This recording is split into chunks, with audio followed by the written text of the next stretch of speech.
राधे राधे, जय श्री कृष्ण। आप सभी का स्वागत है आपके अपने चैनल श्री कुंज बिहारी पर। आज की वीडियो में हम जानेंगे कितने गुरुवार व्रत रखना शुभ होता है और व्रत का उद्यापन कब करें, गुरुवार व्रत की पूजा विधि क्या है और कब से शुरू करें गुरुवार का व्रत। वीडियो के अंत में सुनेंगे वीरवार व्रत कथा। ये सभी जानकारियाँ आपको मिलेंगी एक ही वीडियो में। तो शुरू करते हैं आज की विशेष वीडियो। अगर वीडियो अच्छी लगे तो वीडियो को लाइक करें, शेयर करें और चैनल को सब्सक्राइब करके बेल आइकन जरूर दबा लें ताकि आने वाली हर धार्मिक और बेहतरीन वीडियो आप तक पहुंच सके। गुरुवार का दिन भगवान श्री विष्णु के लिए विशेष रूप से समर्पित है। इस दिन भगवान विष्णु की विधि पूर्व पूजा करना अत्यंत शुभ माना जाता है। ज्योतिष शास्त्र के अनुसार यदि किसी व्यक्ति की कुंडली में गुरु ग्रह मजबूत नहीं है और विवाह में अनेक बाधाओं का सामना करना पड़ रहा है तो गुरुवार का व्रत बहुत लाभकारी सिद्ध हो सकता है। इसके अतिरिक्त ज्योतिष अविवाहित व्यक्ति को भी गुरुवार का व्रत रखने की सलाह देते हैं। यह माना जाता है कि गुरुवार का व्रत करने से व्यक्ति को सभी समस्याओं से मुक्ति मिलती है और कुंडली में गुरु ग्रह की स्थिति भी मजबूत होती है। गुरुवार व्रत के बारे में सभी जानकारियां आगे लेते हैं। प्रिय श्रोताओं, हिंदू धर्म में प्रत्येक दिन को किसी विशेष देवी देवता के नाम समर्पित किया गया है। इस परंपरा के अनुसार गुरुवार का दिन भगवान विष्णु और बृहस्पति देव की आराधना के लिए निर्धारित है। यह मान्यता है कि यदि कोई कुंवारी कन्या गुरुवार का व्रत करती है तो उसके विवाह में आने वाली बाधाएं समाप्त होती है। उसके साथ ही परिवार में उत्पन्न समस्याओं का भी समाधान होता है। अब जानते हैं कितने गुरुवार के व्रत रखना शुभ माना जाता है। 16 गुरुवार का व्रत रखना शुभ और मनोकामना पूर्ण माना जाता है। वही 17वें गुरुवार को व्रत का उद्यापन करना चाहिए। इसके अलावा अगर आप अपने जीवन में सुख, शांति और समृद्धि चाहते हैं तो श्रद्धा, आस्था, भाव से गुरुवार का व्रत आजीवन भर रख सकते हैं।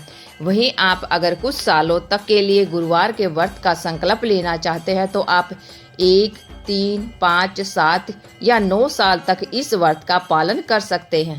गुरुवार व्रत करना बहुत ही शुभ होता है और माता लक्ष्मी की अपार कृपा आप पर बनी रहती है।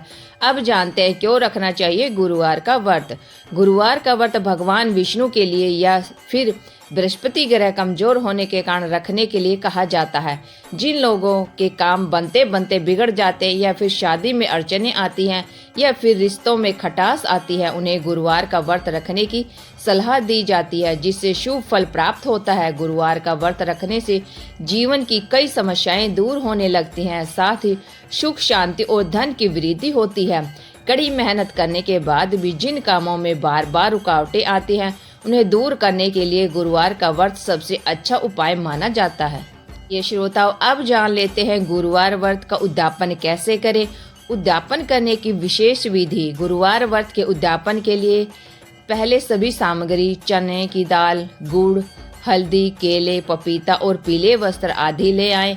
16 गुरुवार पूरा होने के बाद 17वें गुरुवार को व्रत का उद्यापन करें। जिस दिन उद्यापन करना हो उस दिन स्नान के बाद पीले कपड़े पहने, भगवान विष्णु का भक्ति भाव से ध्यान करें और मंत्रों का जाप करें। साथ ही भगवान विष्णु को 5 प्रकार की पीली चीजों को अर्पित करें। इसके बाद गुरुवार व्रत के उद्यापन के दिन भगवान विष्णु को खीर का भोग लगाएं। हाथ में जल भर श्री हरि विष्णु के सामने अर्पित करें। इसके बाद आपका गुरुवार व्रत संकल्प पूरा हो जाएगा। अंत में केले के पेड़ की पूजा कर गरीबों को पीले अन्न का भोजन कराएं और पीले रंग के वस्त्रों का दान करें। साथ ही श्री हरि विष्णु के व्रत विधि की पुस्तकों का भी दान करें।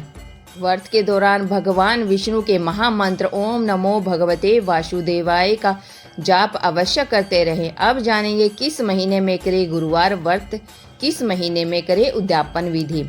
गुरुवार का व्रत किसी भी महीने में शुभारंभ या उद्यापन कर सकते हैं। केवल पौष माह में भूलकर भी व्रत का शुभारंभ या उद्यापन बिल्कुल न करें।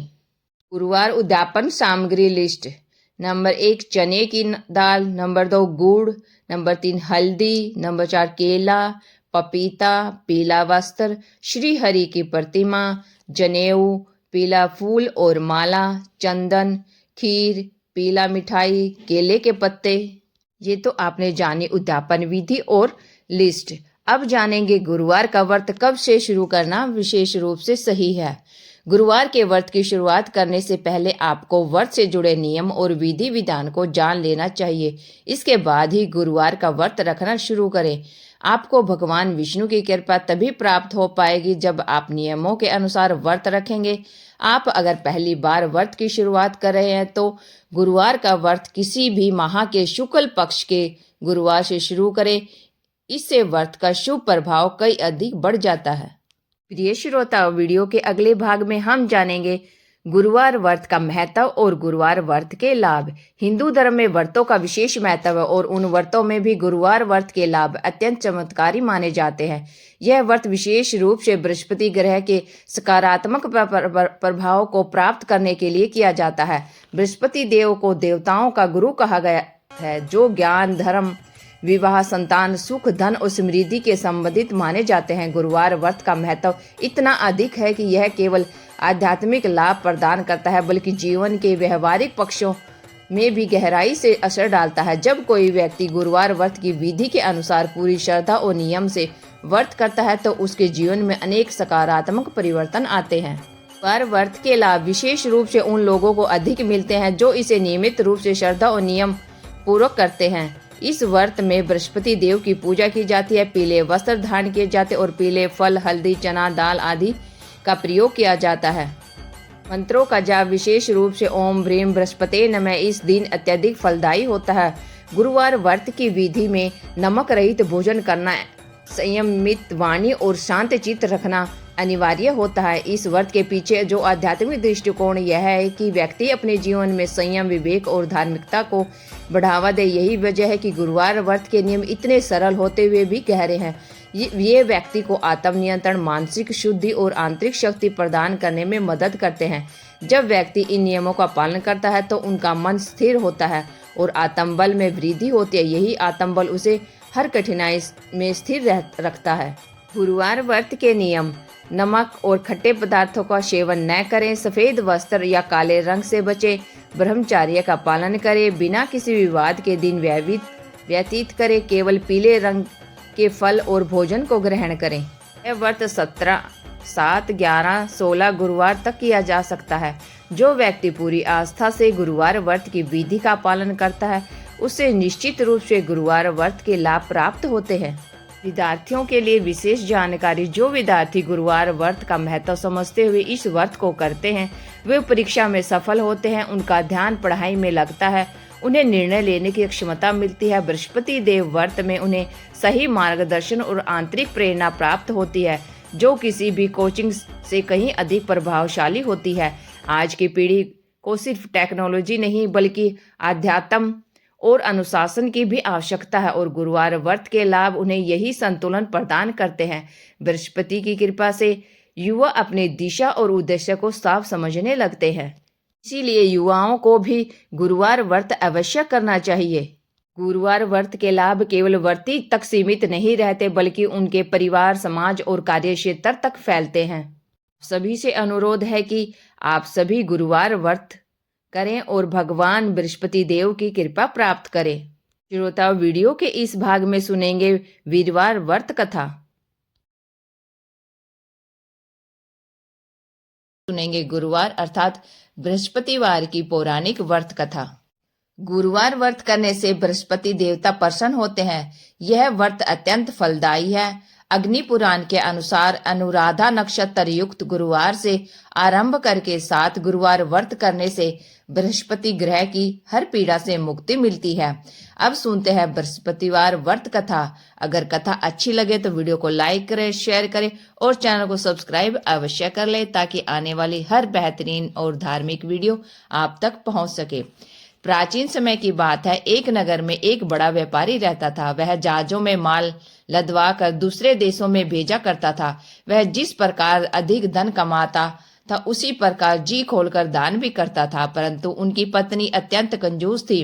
वह किसी को एक दमड़ी भी नहीं देने देती थी। एक बार सेठ जब दूसरे देश व्यापार करने गया तो पीछे से बृहस्पति देव ने साधु वेश में उनकी पत्नी से भिक्षा मांगी। व्यापारी की पत्नी बृहस्पति देव से बोली, हे साधु महाराज, मैं इस दान और पुण्य से तंग आ गई हूँ। आप कोई ऐसा उपाय बताएं जिससे मेरा सारा धन नष्ट हो जाए और मैं आराम से रह सकूं। मैं यह धन लुटाता हुआ नहीं देख सकती। बृहस्पति देव ने कहा, हे देवी, तुम बड़ी विचित्र हो। संतान और धन से कोई दुखी होता है? अगर अधिक धन है तो उसे शुभ कार्यों में लगाओ, कुंवारी कन्याओं का विवाह कराओ, विद्यालय और बाग बगीचों का निर्माण करवाओ। ऐसे पुण्य कार्य करने से तुम्हारा लोक परलोक सार्थक हो सकता है। परंतु साधु की इन बातों से व्यापारी की पत्नी को खुशी नहीं हुई। उसने कहा, मुझे ऐसे धन की आवश्यकता नहीं जिसे मैं दान दूं।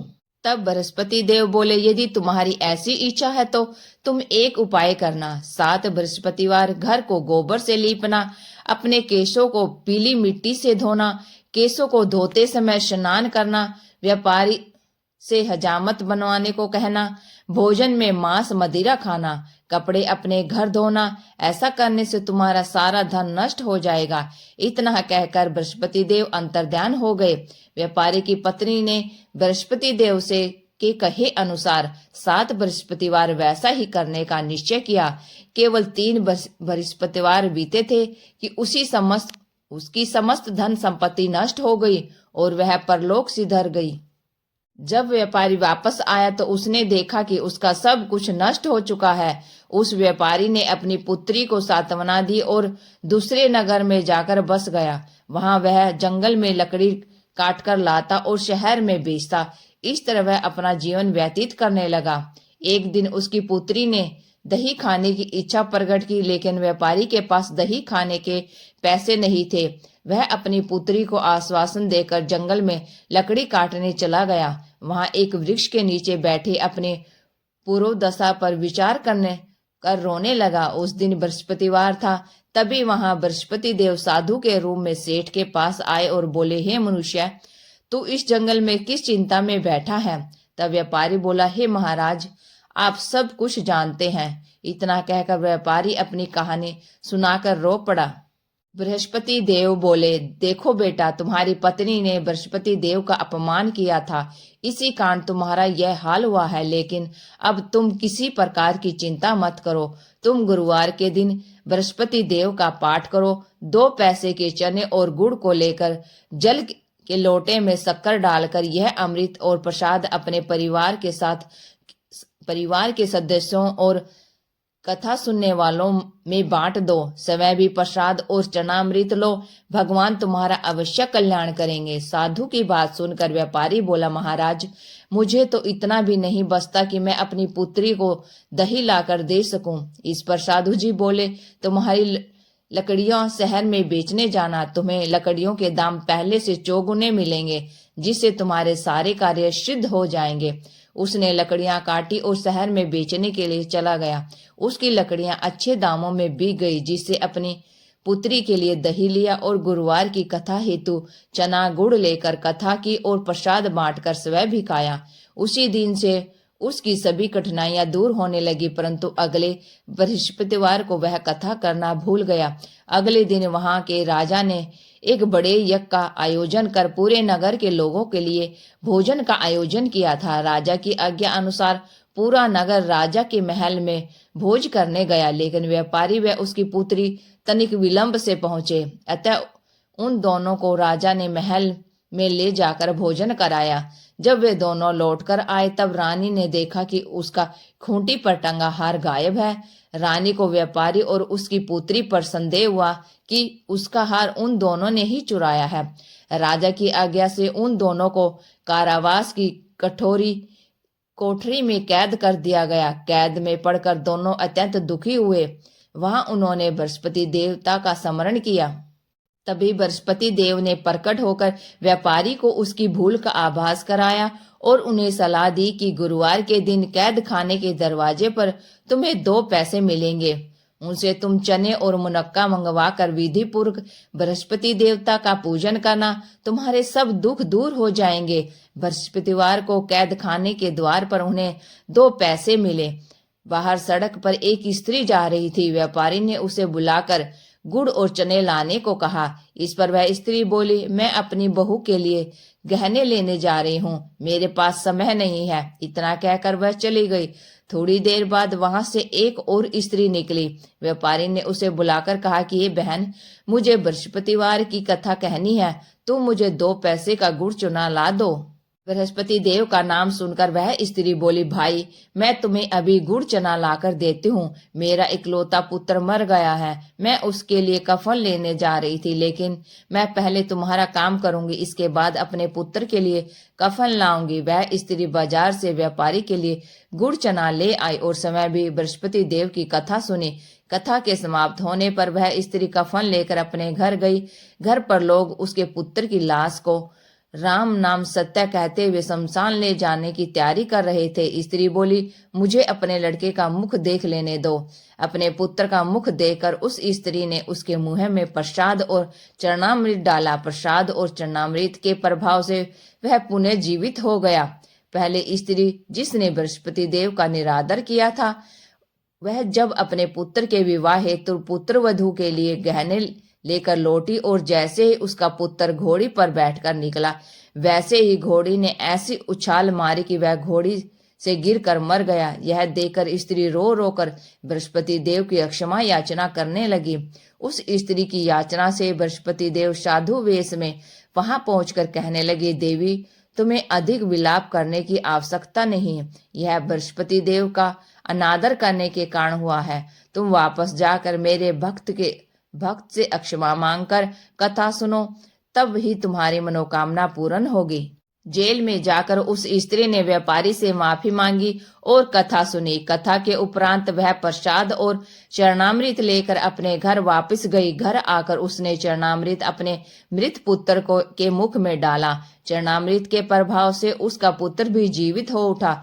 उसी रात बृहस्पति देव राजा के सपने में आए और बोले, हे राजन, तूने जिस व्यापारी और उसकी पुत्री को जेल में कैद रखा है, वह बिल्कुल निर्दोष है।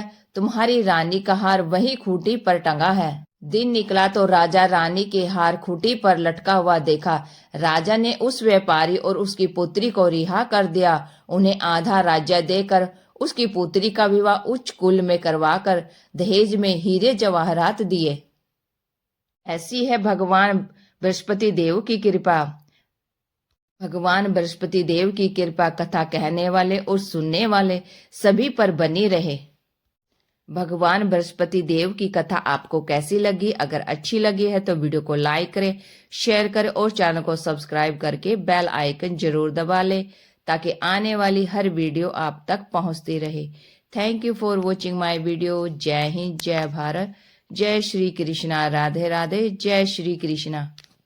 आप सभी से अनुरोध है, कमेंट बॉक्स में जय श्री हरि अवश्य लिखें। राधे राधे।